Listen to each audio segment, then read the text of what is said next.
दोस्तों, हम सभी को हवाई जहाज में यात्रा करना बहुत पसंद है।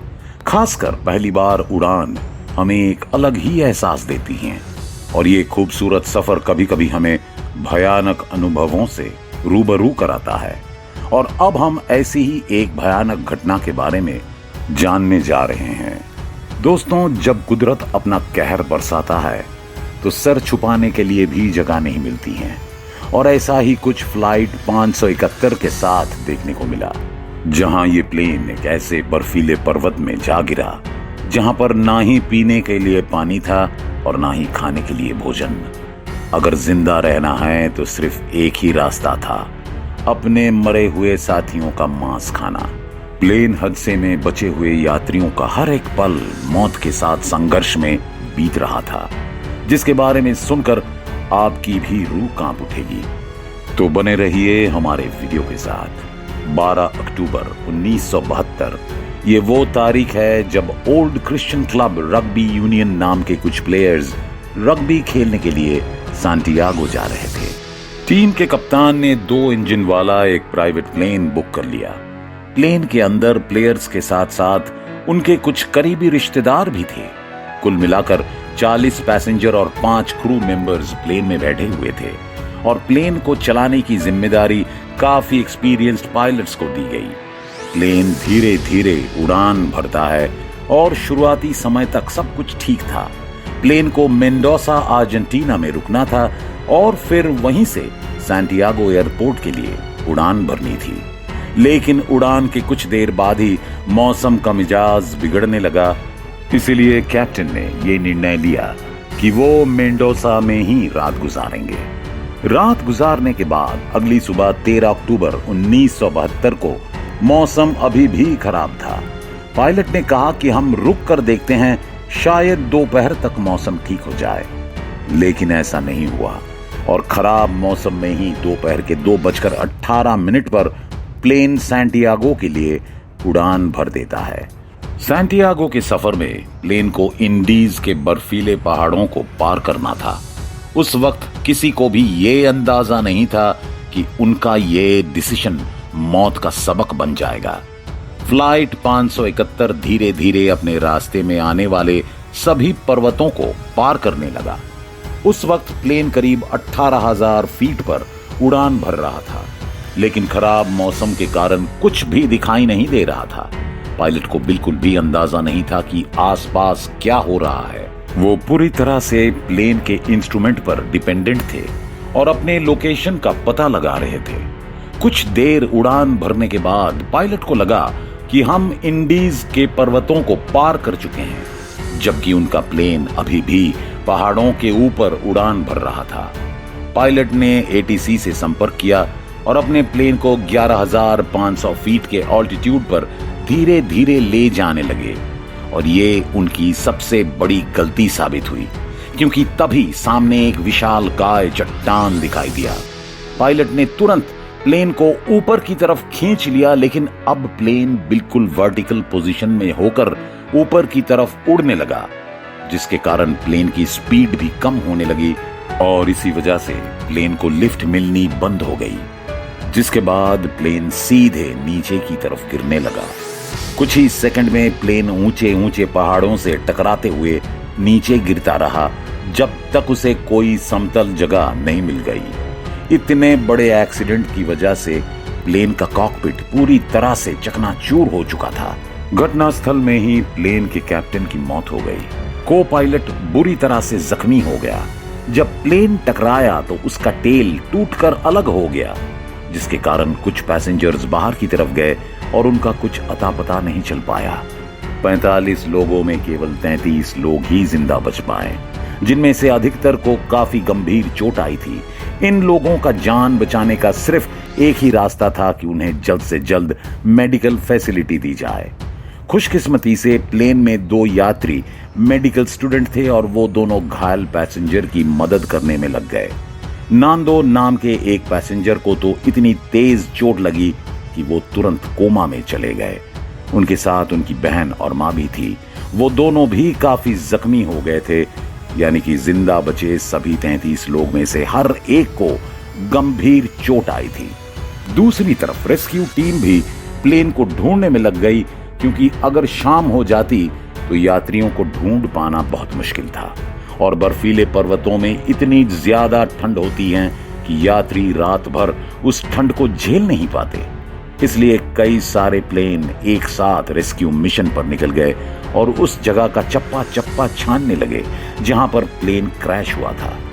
देखते ही देखते शाम हो गई और शाम से रात, लेकिन किसी भी यात्री या फिर प्लेन का कोई पता नहीं चला। घटना के अगले दिन वापस से 11 प्लेन को रेस्क्यू मिशन पर भेजा गया। वहां बचे हुए पैसेंजर ने टूटे हुए प्लेन के अंदर किसी तरह ठंड की रात गुजारी, लेकिन सुबह होने के साथ साथ उन्हें भूख लगने लगी। प्लेन में जो थोड़ा बहुत खाने का सामान था उसे उन लोगों ने खा लिया, क्योंकि सभी को उम्मीद थी कि आज उन्हें बचा लिया जाएगा। रेस्क्यू टीम लगातार पर्वतों के आसपास चक्कर लगा रहे थे। सफेद बर्फ की चादर में सफेद रंग का प्लेन पूरी तरह से गायब हो गया था। एक पैसेंजर ने लिपस्टिक निकालकर प्लेन के ऊपर SOS लिखना शुरू कर दिया, लेकिन इतनी ऊंचाई से लिपस्टिक का लिखा हुआ कुछ भी रेस्क्यू टीम को नजर नहीं आ रहा था। इसलिए उन्होंने सारे लगेज को निकालकर क्रैश का साइन बना दिया, लेकिन इसके बावजूद भी किसी रेस्क्यू प्लेन का ध्यान इन लोगों की तरफ नहीं गया। दिन भर में करीब 3 बार रेस्क्यू प्लेन आया और चला गया। इस तरह पूरा एक दिन बीत गया। अब पैसेंजर की हालत खराब हो रही थी, क्योंकि घटना के दूसरे दिन जब लोगों की आंखें खुली तो पता चला कि 5 और लोग मर गए हैं और अब केवल 28 लोग ही जिंदा है। ठंड के कारण पैसेंजर का सांस लेना मुश्किल हो रहा था, इसलिए उन्होंने डिसाइड किया कि टूटी हुई चीजों को निकालकर वो लोग शेल्टर बना लेंगे, जिसमें उन लोगों को रखा जाएगा जिनकी हालत गंभीर है। घटना के तीसरे दिन प्लेन के अंदर का खाना पूरी तरह से खत्म हो गया। पीने वाला पानी भी जमकर बर्फ बन गया। हालांकि एक पैसेंजर ने बर्फ को पानी में बदलने का एक तरीका ढूंढा, जिसके लिए उन्होंने सीट में बर्फ डाल दिया और सीट को मेटल से पैक कर दिया।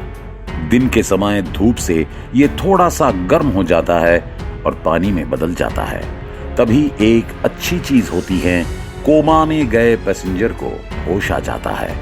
लेकिन अफसोस, उसके होश में आने से एक दिन पहले ही उसकी माँ की मौत हो जाती है और बहन अभी भी पूरी तरह से घायल थी।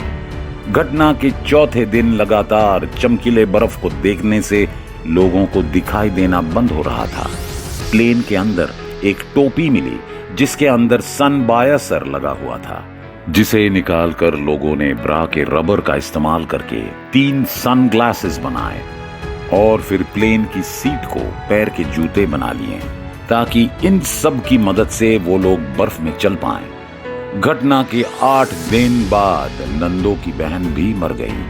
प्लेन में एक रेडियो मिला जिसमें उन्हीं लोगों की बात हो रही थी। अक्टूबर के महीने में बहुत ज्यादा बर्फ पड़ती है, इसलिए 571 का रेस्क्यू ऑपरेशन बंद कर दिया गया, जिसके बारे में सुनकर पैसेंजर को निराशा होने लगी, क्योंकि रेस्क्यू टीम को लगने लगा था कि सभी की मौत हो गई है। अब घटना के 9 दिन बाद पिछले 4 दिनों से लोगों ने कुछ नहीं खाया था। ऊपर से उन्हें यह भी पता चल गया था कि कोई उनकी सहायता करने नहीं आएगा। आसपास कुछ भी ऐसा नहीं था जिसे खाकर वो जिंदा रह सके। अब जान बचाने का सिर्फ एक ही रास्ता था कि बाहर बर्फ में दबे बॉडी को अगर खा लिया जाए तो शरीर को इतनी ताकत मिल सकती है जिससे वो जिंदा बच जाएंगे, क्योंकि आने वाले 2 दिनों में तो सभी भूख से मरने ही वाले थे। इसलिए सभी ने दिल पर पत्थर रखकर यह फैसला किया कि वो अपने ही मरे हुए दोस्तों और रिश्तेदारों का मांस खाएंगे। रॉबर्ट नाम के पैसेंजर ने सबसे पहले प्लेन के विंडशील्ड ग्लास को उठाया और बॉडी को काटकर खाना शुरू कर दिया। उसे देखकर कुछ और लोगों ने भी वैसा ही किया, लेकिन कुछ ऐसे लोग भी थे जो इस चीज के खिलाफ थे। नांदो ने तो अपनी बहन और मां की बॉडी को संभाल कर रखा कि इसे कोई खा ना जाए। जिन लोगों ने मांस खाने से इनकार कर दिया, आने वाले 2 दिन के अंदर ही उनकी मौत हो गई। इसी तरह अपनी जिंदगी गुजार रहे थे प्लेन का को पायलट अभी भी जिंदा था और वो 29 बार इन पर्वतों पर उड़ान भर चुका था। उसे यहाँ का हर एक इलाका अच्छे से पता था।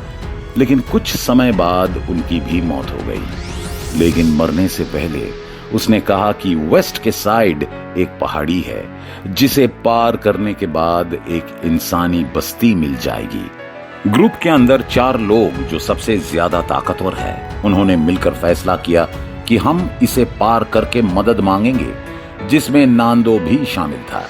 जिसके बाद वो लोग मांस के कुछ टुकड़े को अपने साथ लेकर निकल पड़ते हैं। कुछ घंटे बर्फ में चलने के बाद उन्हें प्लेन का पीछे वाला हिस्सा मिला, जिसके अंदर सिगरेट, शराब, लाइटर और चॉकलेट वगैरह के साथ दवाइयां भी थी, जिसे लेकर उन्होंने तुरंत आग जलाई और उन्होंने ये फैसला किया कि वो प्लेन के अंदर रात गुजारेंगे। अगली सुबह वो लोग फिर निकल पड़े और चलते चलते शाम हो गई। धीरे धीरे ठंड बढ़ने लगी। अब तक वो प्लेन के अंदर रात गुजार रहे थे, पर इस बार उन्होंने बर्फीली चादर पर अपनी रात गुजारनी थी। सभी लोग मरते मरते बचे। तभी उन लोगों को समझ में आता है कि खुले आसमान में सोना यानी मौत को न्योता देना जैसा है। सभी ने सोचा क्यों ना प्लेन के बैक में मौजूद जो बैटरी है उसकी मदद से रेडियो चलाकर सहायता मांगा जाए। उन चारों में से एक रॉय नाम का पैसेंजर था, जिसे इलेक्ट्रिसिटी के बारे में पता था। उसने बोला कि बैटरी का इलेक्ट्रिक सिस्टम रेडियो के हिसाब से नहीं है, उसे सही करना पड़ेगा। इसलिए वो बैटरी में फेरबदल करने लगा और वो कुछ दिनों में सफल हो गया। इस बार हेलीकॉप्टर से ऑपरेशन शुरू हुआ। इस तरह एक दिन बाद सभी लोगों को बचा लिया गया। जहां 47 पैसेंजर में से केवल 16 लोग ही बच पाए, जिसने अपने ही साथियों का मांस खाने का फैसला किया था और अपने आप को जिंदा रखा। तो दोस्तों, ये थी फ्लाइट 571 की पूरी कहानी। आपको वीडियो कैसा लगा कमेंट करके बताइए, और अगर वीडियो अच्छी लगी तो वीडियो को लाइक करें और चैनल को सब्सक्राइब करें। मिलते हैं हमारे अगले वीडियो के साथ। धन्यवाद।